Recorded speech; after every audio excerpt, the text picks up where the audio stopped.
যখনই আমাদের কখনো দেশের বাইরে ট্রাভেল করার কথা ভাবি তো তখন সবার প্রথমে দুটি টার্মস সবসময় আমাদের মাথায় আসে, পাসপোর্ট এবং ভিসা।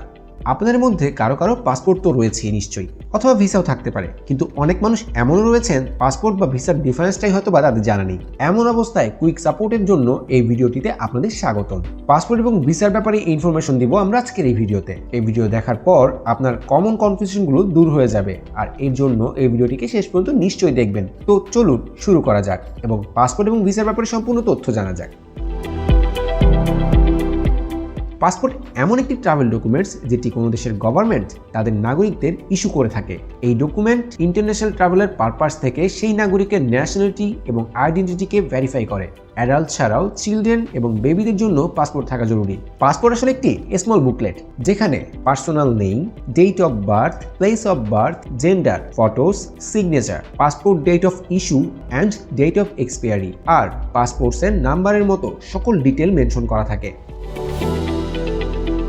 পাসপোর্ট তৈরি করার সময় আবেদনকারী সম্পর্কে ভালোভাবে ইনকোয়ারি করা হয় আর তারপরে তাকে পাসপোর্ট দেওয়া হয়। এর জন্য অন্য দেশে যাওয়ার জন্য পাসপোর্ট সবচেয়ে ইম্পর্টেন্ট আইডি হিসেবে অ্যাকসেপ্ট করা হয়। এছাড়াও ভিসা একটি অফিসিয়াল ডকুমেন্ট যার মাধ্যমে ফরেন কান্ট্রিতে লিগাল এন্ট্রি হতে পারবেন।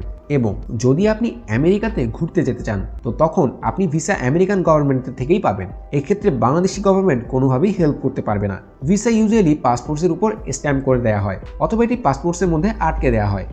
ভিসা অনেক ধরনের হয়ে থাকে, যেটি ভিসা হোল্ডার এবং হোস্ট কান্ট্রির ডিফারেন্ট রাইটসের উপর নির্ভর করে। এর মানে আপনি কি পারপাসে অন্য দেশে যাচ্ছেন সেটা অনুযায়ী আপনার ভিসা ইস্যু হবে। এর মানে আমরা বলতে পারি যে পাসপোর্ট আমাদের পরিচয়পত্র এবং ভিসা আমাদের সেই অধিকার যেটিকে পাওয়ার পরেই আপনি সেই দেশে ঘুরতে পারবেন যেটির জন্য আপনি আবেদন করেছেন। তো পাসপোর্ট এবং ভিসার ব্যাপারে এই সকল বেসিক ইনফরমেশন জানার পর এখন জানা যাক পাসপোর্ট কি ধরনের হয়ে থাকে। মোস্টলি পাসপোর্ট তিন ধরনের হয়ে থাকে। প্রথমটি অর্ডিনারি পাসপোর্ট, এর মানে সাধারণ পাসপোর্ট যেটি গাঢ় সবুজ রঙের কভারে থাকে আর এটিকে অর্ডিনারি ট্রাভেল এবং বিজনেস ট্রিপসের জন্য ইস্যু করা হয়ে থাকে।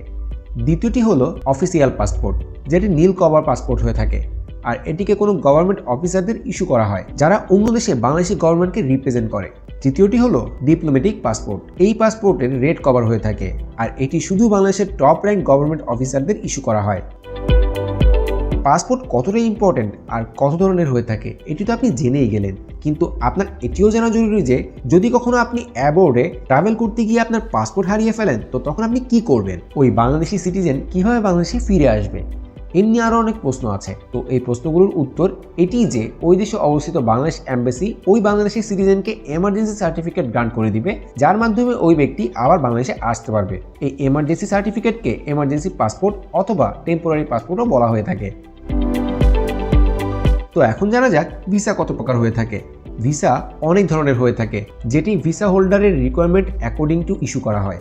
যেমন ওয়ার্কিং ভিসা, এই ভিসা এমন পার্সনকে দেওয়া হয় যে অন্য দেশে গিয়ে চাকরি করতে চায় অথবা কোনো বিজনেস অ্যাক্টিভিটির সাথে জড়িত হতে চায়। ওয়ার্ক ভিসাও অনেক ধরনের হয়ে থাকে, যেটি ওয়ার্কের নেচার এবং ওই দেশে সে কত সময় থাকবে সে অনুযায়ী হয়ে থাকে। যদি ট্রাভেল ভিসার কথা বলি তবে এই ধরনের ভিসা শুধুমাত্র ট্যুরিস্ট পারপাসের জন্যই দেওয়া হয়ে থাকে। এই ভিসার মাধ্যমে ভিসা হোল্ডার ওই দেশে কোনো রকম বিজনেস অ্যাক্টিভিটি বা ওয়ার্ক করতে পারবেন না।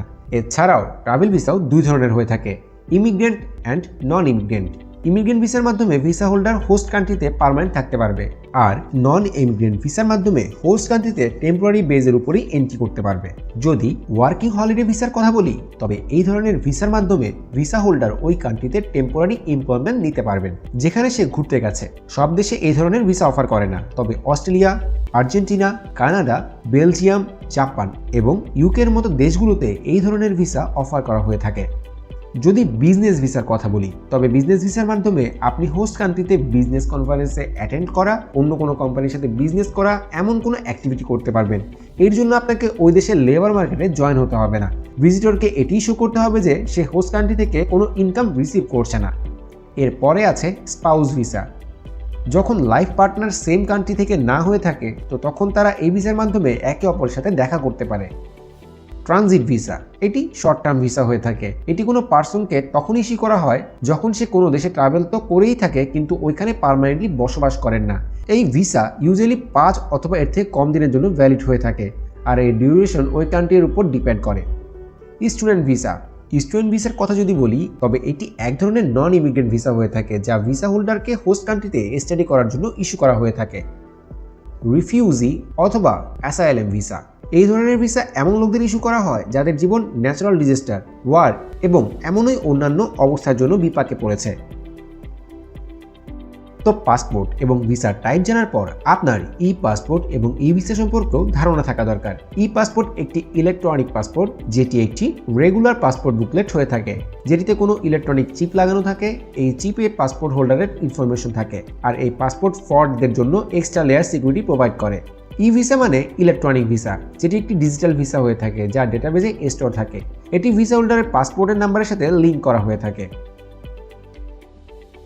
তো বন্ধুরা, এই ভিডিওতে আমরা আপনাদের পাসপোর্ট এবং ভিসা সম্পর্কে জেনারেল এবং ইম্পর্টেন্ট তথ্য দেওয়ার চেষ্টা করেছি। এই ভিডিও আপনাদের কেমন লেগেছে আমাদের কমেন্ট করে নিশ্চয়ই জানাবেন। এর সাথে আপনার সামনে আর কোন ধরনের ভিডিও চান সেটি আমাদেরকে কমেন্ট করে জানান। এছাড়াও আরও এমন ইনোভেটিভ এবং ইনফরমেটিভ তথ্যের জন্য আমাদের চ্যানেলটিকে সাবস্ক্রাইব করুন আর বেল আইকনটি অন করে দিন যে কোনো সময় দ্রুত আপডেট পেতে। ধন্যবাদ।